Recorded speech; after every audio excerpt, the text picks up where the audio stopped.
For more, we have our political panel, Nathan Gonzales, editor and publisher of Inside Elections and a Faith Nation contributor, and Kelly Wright, CBN News Senior White House Correspondent. Gentlemen, welcome. So this wasn't it wasn't just these polls.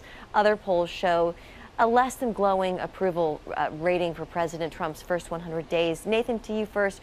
What do you make of all of it, and how important are these first 100-day polls? Well, the trend is pretty clear. It's not just any single poll. It's multiple polls showing directionally that the president is losing approval as he has in these first few months in office. And beneath the surface, it's even a little more troubling for President Trump. I dug into the Fox News poll, and the only issue that they tested where his approval rating was higher than his disapproval rating was border security. That's understandable based on the changes or improvements that have been made there, but on immigration, the economy, inflation, tariffs, foreign policy, taxes, even guns, his disapproval rating is higher than his approval rating. And so that can be a hard trend. Once you get on this sort of decline, it can be hard to pull out of it. And the good news for Trump and Republicans is that there's not an election coming up over in the next few months, that it's not till next year, but how long will it take to correct this slide in his approval rating is going to be something to watch. Yeah, Kelly, the president was railing on Truth Social, writing, these people should be investigated for election fraud, and add in the Fox News pollsters while you're at it. What's your sense there at the White House, Kelly? How worried are they about these numbers?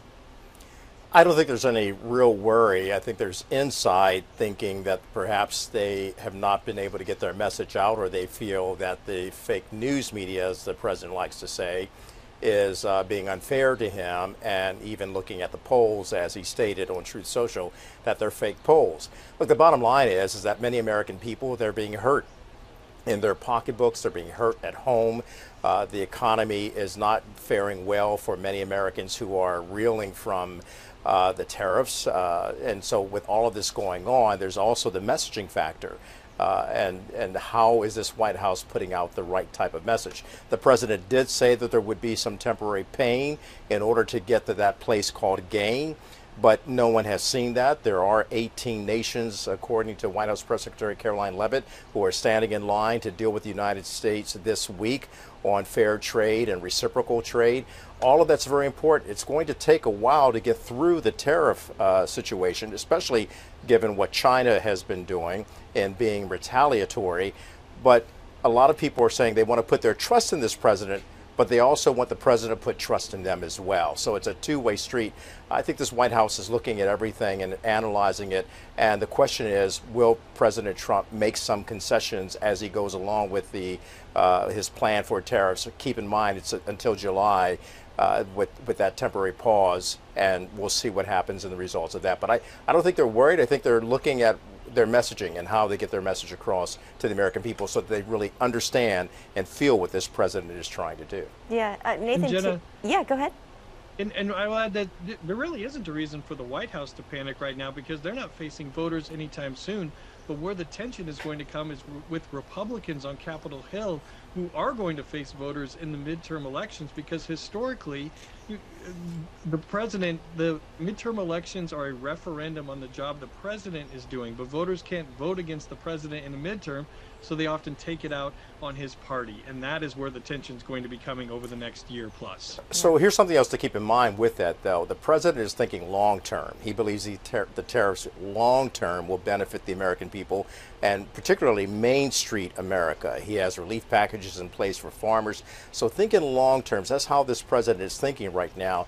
Will America catch up with his vision? That remains to be seen. But you talked about border security, and right behind me is a clear example of that. If you don't mind, Jenna, you can see that these are people who have been arrested. They're illegal immigrants who have come to this country committing crimes. 139,000 of them have been arrested and deported by ICE and Department of Homeland Security as a result of the offenses that they brought to this country. And the president has been #1 on deportation as well as #1 on border security. There are 700,000 legal immigrants who are criminals, and Tom Holman, the border czar, and the president of the United States wants to get rid of all of them. Nathan, I want to ask you, as we move on from these 100 days, these first 100 days, what are you watching for, or maybe even anticipating from this administration?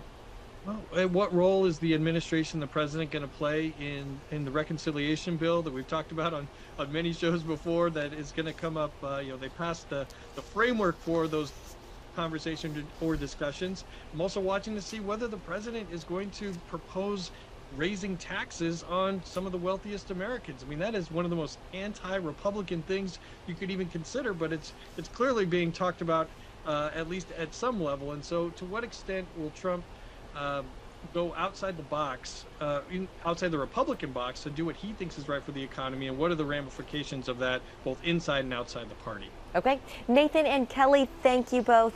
Sure.